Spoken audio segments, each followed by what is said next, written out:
गढ़वाल के राजा हुए अनंतपाल महाराज। अनंतपाल महाराज जो है युद्ध में कुमाऊं के राजाओं से हार गए थे, तो वो जो है सोन भिलंगना घाटी में शरण लेने के लिए छुप गए। उनके रहते हैं 3 बच्चे, बड़े भाई थे समीर पाल, बीच वाले थे कुंवर अजय पाल, छोटे वाले रहे कुंवर विजय पाल। अब जो है बड़े वाले जो समीर पाल थे वो लंगड़े थे, अपंग थे, लंगड़ा तो राजा नहीं बन सकता है, इसलिए जो बीच वाला अजय पाल है वो सोचता है कि अब मेरे, क्योंकि पिताजी का तो यहाँ पे कोई राजपाट तो है नहीं, अब हम क्या बन गए हैं, मतलब राजा तो है नहीं, अब मुझे जोगी बनना चाहिए। वो जोगी बनने की कामना लिए वे पहुंचते हैं आपके श्रीनगर गढ़वाल में। जब श्रीनगर गढ़वाल में पहुंचते हैं तो वहां पे भक्तियाना में गुरु गोरखनाथ जी की गुफा है, मठ है, शीतला माता मंदिर है, आप जानते हैं, लोग पहले लोग जानते होंगे इस बारे में। तो वहां पे योगी सत्यनाथ जी धुनी रमाए हुए थे। जब धुनी उनकी जल रखी थी तो सत्यनाथ जी बोलते हैं कि हे राजा, तू यहाँ जोगी बनने के लिए तो आ रखा है, किंतु तुम्हारे जो सर की जो मस्तक की जो लकीरें हैं वो बता रही है कि तेरे भाग्य में संन्यास नहीं है। अभी तू एक गढ़हारा है चांदपुर गढ़ी को, किंतु तू गढ़वाल के 52 गढ़ों को जीतेगा। राजा बोलता है कि जब मेरे पास एक गढ़ था वही हम हार गए हैं, आप 52 गढ़ों की बात कर रहे हैं, ये कैसा संभव है। तो योगी सत्यनाथ जी बोलते हैं कि जिस प्रकार कुमाऊं में बेताली घाट प्रसिद्ध है, इस प्रकार गढ़वाल में केदारखंड का क्षेत्राधिपति अष्टभैरवनाथ मठ प्रसिद्ध है, और उसके अंतर्गत कालघाट शमशान प्रसिद्ध है। तो कालघाट शमशान में जा काल भैरव को अष्टबली की पूजा देकर के प्रसन्न करने के पश्चात तुम सीधी रेखा में ऊपर आना। यहाँ पर आपको जो शिला दिख रही है, आप पहले क्षेत्रपाल महाराज आए थे आपके, तो वो शिला में जो है आज भी शिला लेख लिखा हुआ है, उस शिला में गढ़वाल के महाराज अजय पाल ने तपस्या करी थी। तपस्या करने के पश्चात भगवान भैरवनाथ जी प्रसन्न होते हैं, अपने दाएं कंधे बिठा करके इतना विराट स्वरूप लेते हैं कि राजा महाराज को गढ़वाल के 52 गढ़ दिखने लगते हैं।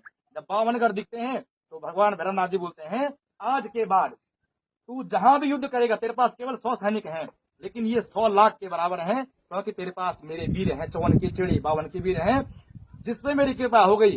क्योंकि मैं गढ़वाल का भूमियाल हूँ, ये केदार, आपने बोर्ड पे देखो केदारखंड क्षेत्राधिपति लिखा है, तो केदारखंड का भूमियाल है ये। गांव के भूमियाल अलग होते हैं, पट्टी के भूमियाल अलग होते हैं, ध्यान से सुनिए आप लोग, ठीक है। तो केदारखंड का क्षेत्राधिपति है। तो इसने बोला कि जब मैं गढ़वाल का मालिक हूँ, तू भी गढ़वाल का राजा बनेगा। राजा ने पूरे संवत 1570 ईस्वी में, सॉरी विक्रमी में, पूरे गढ़वाल को जीत लिया। 71 में राजगद्दी धारण करी। 72 में राजा महाराज यहाँ पहुंचते हैं, और क्योंकि वो बद्रीनाथ जी की भूमि से थे, तो बद्री विशाल के सदृश जो है मूर्ति प्रतिमा आप उसको दिखा सकते हैं, यहाँ पे पीछे भगवान की प्रतिमा है। ये संवत 1572 की है, जब गढ़वाल के महाराज जो है युद्ध जीतने के पश्चात यहाँ आए थे, ये उसका प्रमाण है, आप देख सकते हैं। लिखा है, स्वस्ति श्री महाराज ने अष्टभैरव केदार भूस्वामी जी को भेंट संवत 1572, यात्रा अजय पाल जी, धौलागढ़ दोगते बाग।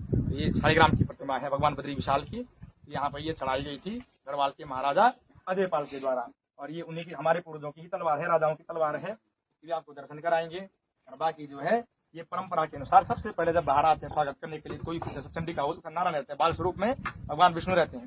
तो राजा अजय पाल को जब वरदान दिया, जब वो जीत गए पूरे 52 गढ़, तो भगवान भैरव ने बोला कि आज के बाद मुझे ब्राह्मण पुजारी नहीं चाहिए, यहाँ का जो ब्रह्मगुरु भी रहेगा आदि शक्ति का, वो कौन सा रहेगा, तुम्हारा ही वंशज रहेगा। तो राजा बोलता है ठीक है, मैं अपने वंशजों को यहाँ भेजूंगा। वो पहुंचते हैं आपके चांदपुर गढ़ी, छोटे भाई कुंवर विजय पाल को बोलते हैं कि आपके जो बच्चे हैं या वंशज हैं वो पंत पूजने के लिए उखी मर जाएंगे। अब वो नहीं मानते, वो बोलते हैं इतना बड़ा कौन सा देवता है, हम तो इतनी जातियां हैं, हमारी इतनी रानियां पटरानियां हैं, उनका भी अहंकार रहता है अपना राजा महाराजाओं का। वो बोलते हैं कितनी रानी पटरानियां, हम तो वहां नहीं जाएंगे, हम भला, वो देवता हमसे छोटा है क्योंकि वो हमारी भूमि में राज कर रहा है। देखते हैं वो भैरव क्या करता है। 1 वर्ष बीत गया, 2 वर्ष बीत गया, 3 वर्ष बीत गया, तीसरे वर्ष में चांदपुर गढ़ी पे अकाल फैल गया। भैरवनाथ जी जो है चांदपुर गढ़ी के 3 मंजिले राजमहल के ऊपर बैठ जाते, देवी नंदा राजराजेश्वरी की शक्ति को बांध देते हैं, गुरु कैला पीर की शक्ति को बांधते हैं, भराड़ी देवी की शक्ति को बांध करके और दक्षिण कालिका की शक्ति को बांध करके ऊपर कोठे के ऊपर बैठ जाते। जब बैठ जाते तो वहां महामारी फैल जाती है। तो राजा जो है गणेश पुछौंडानु आप ये साइड, ये क्या बोलते हैं उसको, जहाँ गुरु कैला पीर है, बूढ़ा केदार में, बूढ़ा केदार वाला गुरु कैला पीर होते हैं, वो भी नहीं बता पाते हैं। वो पहुंचते 3 गढ़िया क्षेत्रपाल टीडी गढ़वाल में। तो 3 गढ़िया क्षेत्रपाल बोलता है कि तुम पे भैरव का दोष लग गया, तुम्हारी गलती कारण से। राजा वापस लौटता है, और उस समय जो है वहां पर जो है महामारी फैली हुई थी, तो अमावस्या की रात थी। जब औसे रात से औसो समय छो, तो काल भैरव की वाणी होती है, ये राजमहल जितना गुंजायमान हो रखा है, एक समय ऐसा आएगा यहाँ राज करने वाला कोई नहीं बचेगा, एक चिड़िया तक क्या घोंसला नहीं बनाएगी। इस कारण से जो है वहां पे कानपुर गढ़ी आज भी बंदर पड़ रखा है वहां पे, इसलिए मकान कुछ नहीं है। आपने भी देखा, कई लोगों ने देखा होगा, ठीक ठाक, तो देखा होगा वहां पे। तो जो है वो राजमहल जो है, राजा इस डर के कारण से बोलता है कि भैरव बोलता है जो यहाँ राज करेगा उसका नाश हो जाएगा। इस डर के कारण से राजा अजयपाल अपनी राजधानी को देवलगढ़ ट्रांसफर करते हैं 5 वर्ष के लिए। देवलगढ़ के बाद आप गढ़वाल के इतिहास में देख सकते हैं, देवलगढ़ के बाद ये वो पहुंचते हैं श्रीनगर गढ़वाल में, ठीक है। और उनके वंशज आगे जो है उन पे शाह पारी जुड़ती है और पहुंचते हैं टीडी गढ़वाल में। अब छूटे कुंवर विजयपाल जी। कुंवर विजयपाल चांदपुर गढ़ी पे आक्रमण हो गया कुमाऊं के राजाओं का और चांदपुर गढ़ी ध्वस्त हो गई। इस डर के कारण से वो एक गांव में छुपे, क्योंकि वो राजा कसवा भाई कंस हुआ था, गांव को नोके हुए कसवा, ठीक है। तो हम लोगों का जो पंथ पूजने का अधिकार होता है, डर के मारे तब यहाँ परमानेंटली पंथ पूजने के लिए हमारी बारी लगती है, पर परमानेंट नहीं थे। उसके बाद जब राजशाही का क्षरण होने लग गया तो मेरे परदादा जी जो है परमानेंटली पंथ पूजने के लिए यहाँ पे आए। तब से हमारे एक ही परिवार है। यहाँ पे देवी के ब्रह्मगुरु भी हम ही लोग हैं, हमारे आचार्य जी भी हैं, हमारे आचार्य लोग भी रहते हैं। लेकिन जो देवी है ब्रह्मशक्ति से, जो ब्रह्मशक्ति चढ़ाव से, या जो ब्रह्मगुरु कार्य से, जो भी हम वरदान देवता जब अष्टभैरव शर्मा देवी है, उनका जो अधिकार है वो हमारे पास पूजने का, हमारे पास चलाने का हमारे पास है। बाकी यज्ञ का जो है आचार्यों के पास है, ब्राह्मणों के पास है, और बाकी जो दासों के अधिकार है वो दासों के पास है। ये परंपरा मैंने आपको बताई। तो हम यहाँ पे गढ़वाल राजवंश की शाखाएं हैं। ये भगवती चंडी का जो परंपरा से देवी खाप बन से लेकर श्रृंगार से लेकर ये सब हम हमारे कार्य। बाकी आप सभी जो भी आप नोजुला बड़ी ना याचना हमारी वैसे तो 52 जुला ग्राम समिति है हमारी। अव्यवस्था में क्या होता है कि मैं तो श्रीनगर जा रखा था। अव्यवस्था में क्या होगा, मुझे अंदेशा ही नहीं था कि देवी अचानक से आ जाएगी। मैंने वो धीरेन्द्र भाई साहब को, हमारे भाई साहब होता हमारे धीरेन्द्र भरद्वाज जी, उनको ही फोन किया तो वो बोल रहे थे कि मैं कहीं मीटिंग में जा रखा हूँ बोर्ड की, इस कारण से मुझे तो देवी हो सकता है 2-3 दिन में आए। मैंने सोचा था कि 2 दिन में आएगी देवी, मैंने पूरे देव समझ बुलाने थे। लेकिन अब व्यवस्था में जितना भी हो सका मैंने कहा जो भी है क्या कर सकता, अकेला आदमी अकेले परिवार के, मैं एक ही लड़का हूँ परिवार में। बहुत अच्छी व्यवस्था करी अरे था ये वैसा क्या बनता, ये परंपरा मैंने आपको बताई। अष्टभैरव अभी 1-2 साल पहले बाहर आए थे। हाँ बाहर आए, आपका फोन आया था मेरे लिए, मैं नौजुला मंदिर समिति अध्यक्ष हूँ।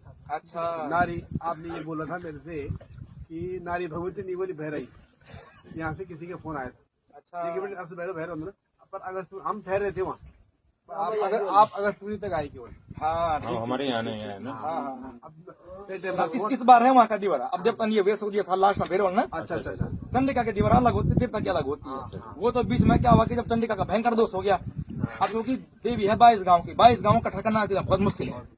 अब तब देवी को हमने क्या बोला कि ठीक है तेरे को भैरवनाथ अष्टभैरव तेरे को भी एक चक्कर घुमाई देते हैं, 2 स्तरों ना, तो और तब कर दिया मुझे बना देवी भी कटा चले, देवता भी मैं तब कटा चले। तब बड़ी मुश्किल से तब देवी जरा शांत हुई। अब उसके बाद हमारा प्रोग्राम ये है कि एक बार देवता की पंचायत हो पूरी। अभी देवता को आपकी पट्टी पे तला नागपुर से होकर के आपके 50 पट्टी से लेकर के 1200 पट्टी क्लियर करनी है। उसके बाद तब खजड़ी पट्टी क्लियर करनी है। उसके बाद पूर्व गढ़वाल घूम जाता है, क्योंकि झारखंड का लास्ट जमीन इसकी लगती है लाखा मंडल तक। अच्छा, लाखा मंडल तक जाएगा, पूरी पद यात्रा होगी, गाड़ी में जाएगा।